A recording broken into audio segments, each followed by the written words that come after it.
महाराज भीष्म जो बेटी है ना, ए रुक मेरे जाको नाम सिद्ध सब काम देव ने की, ए रुक मेरे जाको नाम सिद्ध सब काम देव ने कियो, देव ने कियो। अरे श्री कृष्ण के साथ वचन दे दीजो, श्री कृष्ण के साथ वचन दे दीजो।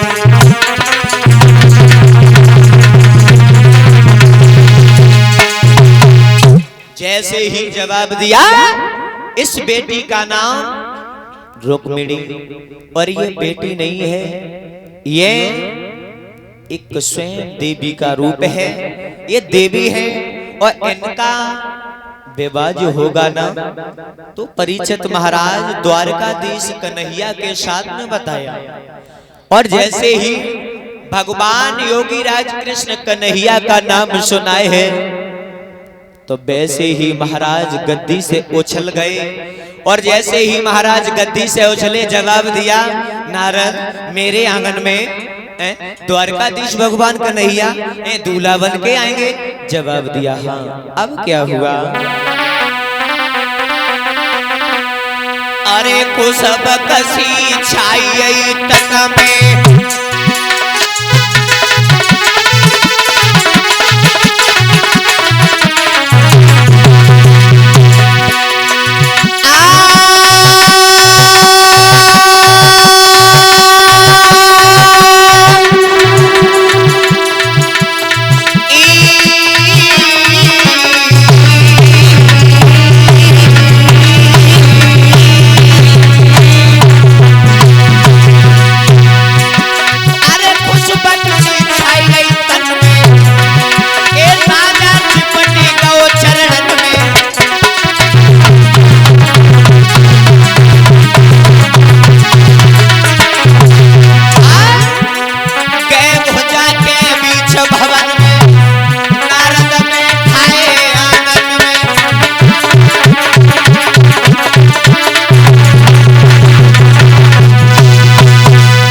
ऐसे ही जवाब दिया है, मेरे आंगन में भगवान कन्हैया अरे दूल्हा बन के आएंगे तो मेरा भाग्य बदल जाएगा।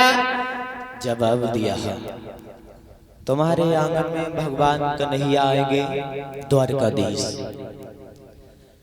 अब जैसे ही ये नाम पर संस्कार रखने के बाद में नारद वहां से चले गए, और इधर परीक्षित महाराज जो रुक्मिणी जो रहे, तो धीरे धीरे कछ श्यानी बही। और जैसे ही श्यानी बही, तो बिटियन के संग छोटी छोटी खेलन जाए। एक समय की बात, परीक्षित महाराज एक ब्राह्मण देव रहे, गली से निकलते हुए जा रहे थे और कुछ गुनगुनाते हुए जा रहे थे कि ब्रज भूमि में और हुआ है अवतार कन्हैया का, सौभाग्य है उन्हें जो दीदार समरिया का। ये शब्द ब्राह्मण देव गुनगुनाते हुए जा रहे थे, तो परीक्षित महाराज ये आवाज रुक्मिणी के कानों में पड़ी। और जैसे ही ये शब्द सुने हैं, तो रुक्मिणी सोच रही है भगवान का अवतार हो गया है, अगर अब तो शादी होगी तो द्वारकाधीश कन्हैया के साथ में मैं करूंगी, न वरना कुंवारी मर जाऊंगी, मैं किसी के आंगन में नहीं जाऊंगी। अब तो सहेलियों के साथ खेल रही थी।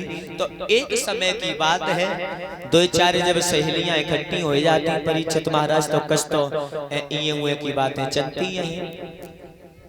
एक सहेली बोली, बेना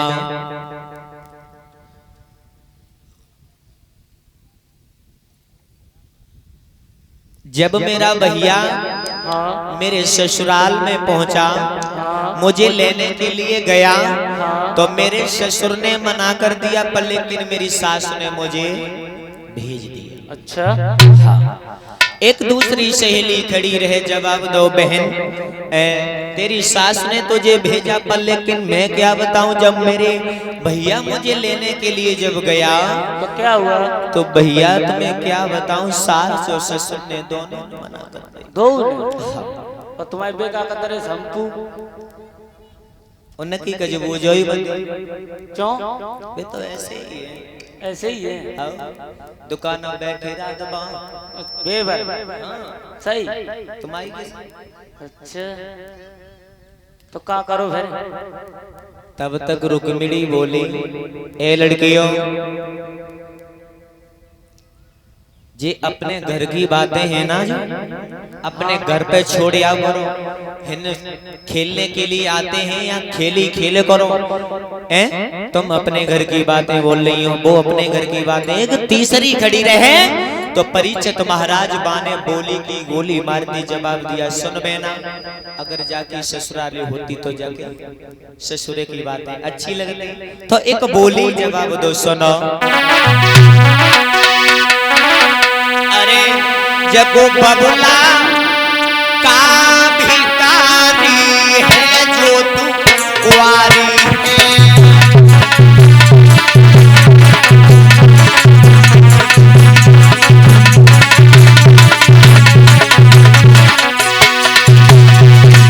ए बहना, बड़े घर की लड़की है, अपने बाप या माँ से कह दे शादी कर ले, इसे कौन रोकने वाला है? एक सहेली बोली, बेना जब बबुला का भिखारी है जो तू कुंवारी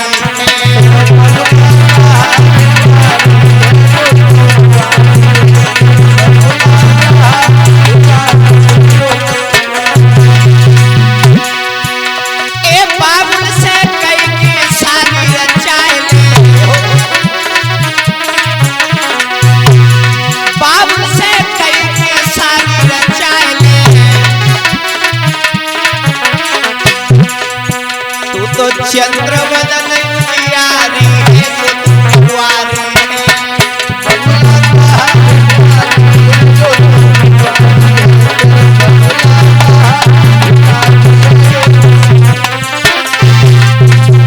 तेरो बबुला का भिखारी है जो तू कुंवारी है, तेरो बबुला भिखारी है जो तू कुंवारी है।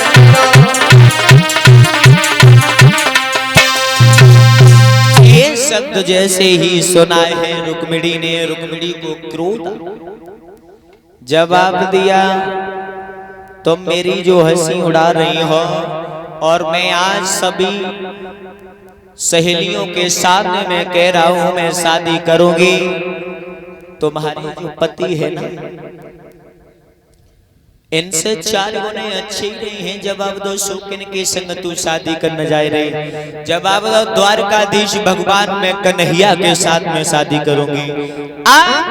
रुक्मिणी सोते बैठते खाते लेटते अब तो योगी राज कृष्ण कन्हैया का नाम ही गुनगुनाने लगी। अब तो ऐसी चिंता भरी गई मन में, अब का बहु परीक्षित महाराज के सोचने लगी रुक्मिणी मन में, और जीवन दिन व्यर्थ हो रहे।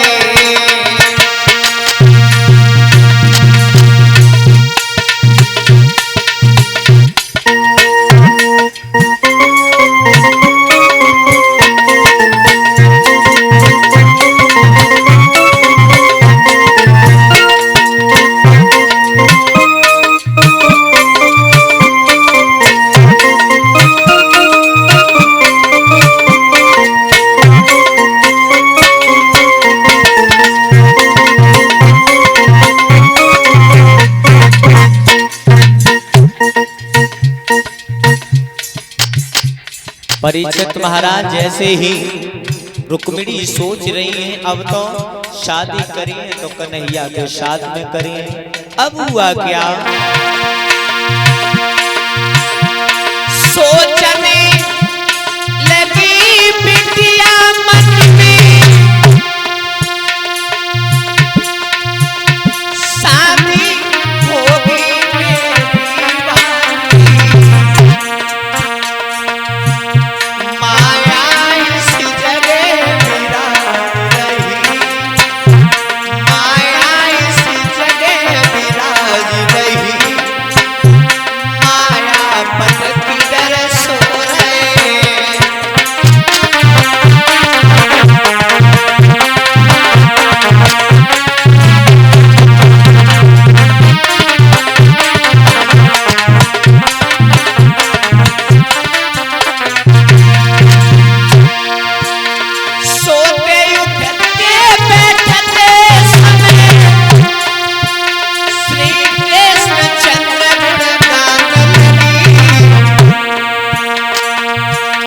सगियन में चर्चा छिड़ जावे,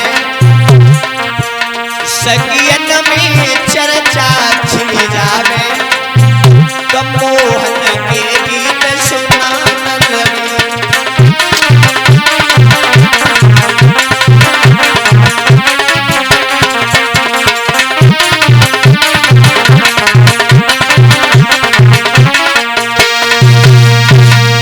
परीक्षित महाराज ऐसे ही सोच रही हैं रुक्मिणी मन में, बैठते समय, खाते समय और सोते समय अब तो कन्हैया का नाम ही गुनगुनाना प्रारंभ कर दिया। तो परीक्षित महाराज एक बार मैया सुतमती ने विचार किया, जवाब दिया, अब मेरी जो बेटी है ना शादी के योग्य हो गई है, इसकी सगाई करवाई जाए। परीक्षित महाराज हर माँ बाप को